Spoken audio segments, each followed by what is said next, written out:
To all of you within the American institutions and government who have courageously and at real personal risk signed open letters and joined protests against the savage and totally disproportionate slaughter of Palestinian civilians by Israel with full backing from the U.S. government. Your protest matters.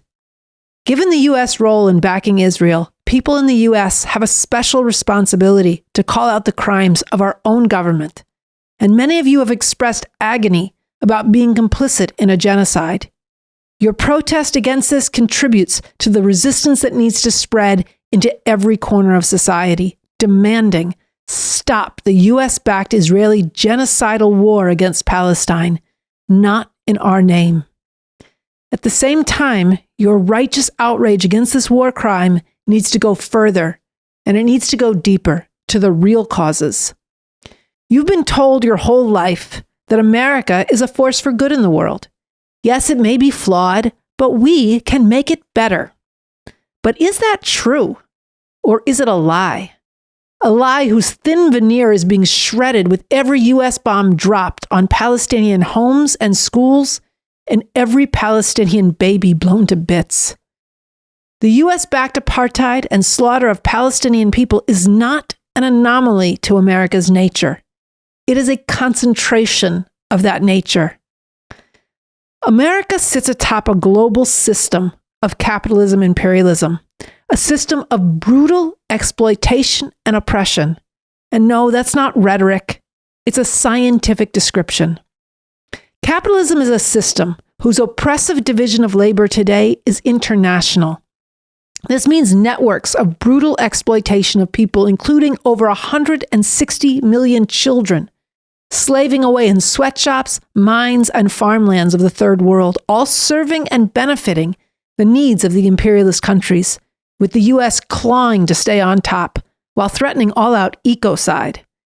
This is enforced through violence and terror on a global scale, through 750 American military bases in over 80 countries.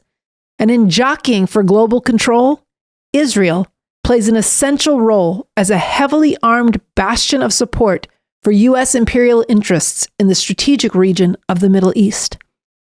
This, and not the Israeli lobby or greedy politicians, is why every major political figure gives their full backing to Israel, going back decades, and why even most of your progressive heroes are backing Israel, despite a few words of sympathy to the Palestinian dead, now numbering over 14,000, along with 7,000 missing, many of whom are buried under rubble.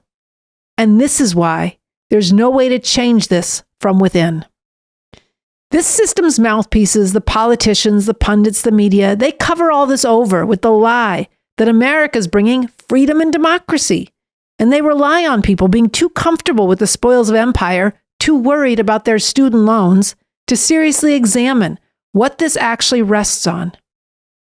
As the revolutionary leader and thinker Bob Avakian said recently, what motivates Biden and the rest, what they mean by the national interests and the security interests of this country, is not concern for the lives or the rights of people anywhere, but the murderously oppressive interests of the blood-soaked U.S. empire, which they are prepared to enforce with genocidal violence and even with the danger of wiping out human existence. America is waging a global battle for its imperialist interests and trying to line you up behind it with honeyed words, democratic delusions, and the twisted notion of American exceptionalism. As Bob Avakian calls it, the GTF. Free yourself from the GTF, the great tautological fallacy. A fallacy, an idea or way of thinking that is false, wrong. A tautology, a round in a circle way of reasoning that asserts something and then claims to prove it by merely asserting the same thing again.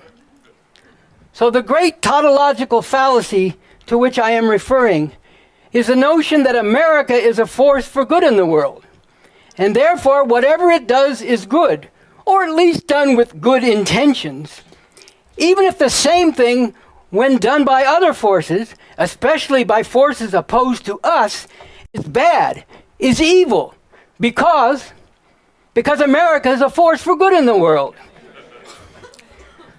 Thus, in the grip of the great tautological fallacy, when one is told by the authorities and government and the media, etc., that North Korea developing a small number of nuclear weapons and a few long-range ballistic missiles poses a grave threat, one does not question.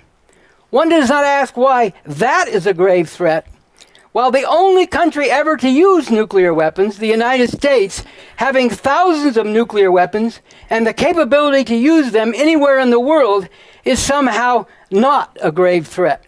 So having freed yourself from the GTF, what are our choices? As one former 2020 Biden campaign and Biden admin staffer wrote, "Yes, I still view Trump as a fascist, but I cannot morally justify working for Biden who is supporting a massacre. And it's not just me. I know many people from the admin and the White House and campaign who are feeling the exact same way. A knowledge of how close fascism is to us, and yet a refusal to cross the moral lines of working for an administration's campaign that is actively lifting up a genocide. This is important. To get caught up in the BEB, the bourgeois electoral bullshit, and have to choose between a party of fascism on the one hand and war crimes and crimes against humanity on the other is not a moral choice. But it's also not our only choice. The real choice is not between the all-out fascism of Trump and the Republican Party or the war criminal Biden with the aggressive warmongering of the Democratic Party.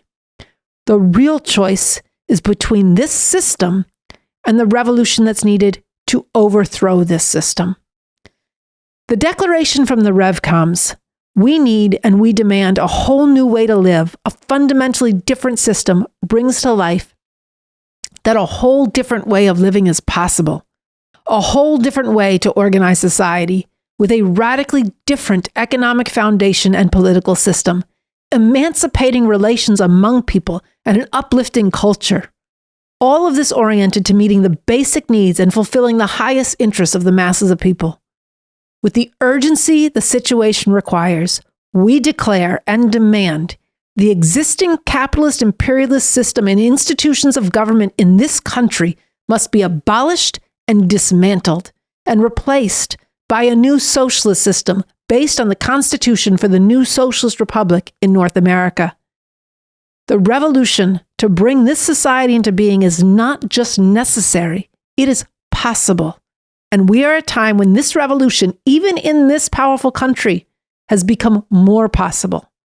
Society is being ripped apart, and it won't be stitched back together on the basis of the normal way things have been, which was always full of oppression and terror. We're at a point where the crisis, the deep divisions in society can only be resolved through radical means of one kind or another, either radically reactionary, murderously oppressive and destructive means, or radically emancipating, revolutionary means. Just look at the extreme political instability that surrounds you, the unprecedented disaffection that your protests are part of, the deep divides throughout all of society. It is within all of this that there is the potential to wrench out a revolutionary future. If you and many others raise your sights to break out of the soul-crushing confines of this system, and if the forces for this revolution grow now and quickly, there is a strategy, plan, and leadership for this revolution in the RevComs and in the revolutionary leader, Bob Avakian. So a word on this leader. Bob Avakian is completely different than all these politicians and pundits of this system, whether they're cynical hacks or seemingly sincere. All these people that you are told to look to and follow who don't see beyond this horrific system. Bob Avakian is a revolutionary. He recognizes that, quote, there's nothing more unrealistic than the idea of reforming this system into something that would come anywhere near being in the interests of the great majority of people and ultimately of humanity as a whole, end quote. Look, if you have not watched the interviews with Bob Avakian that were done on this show, if you have not dug into the Constitution for the new socialist republic in North America, then you cannot say there is no alternative to working within this system. You have no basis to argue that another world is not possible or that revolution can't be made in America. And you're denying yourself and humanity the only way out when the future truly hangs in the balance. So take the next step. Continue to stand up to stop this genocidal slaughter of Palestinians, but go deeper to understand the source of this. Dig into how this fits together with other horrors and needless suffering here and around the world, and do not stop until all of this is ended. Break out of your comfort zone and look seriously into this revolution and the new communism. Bring us your questions, disagreements, and concerns, and let's work urgently together for a whole new way to live and a fundamentally different system.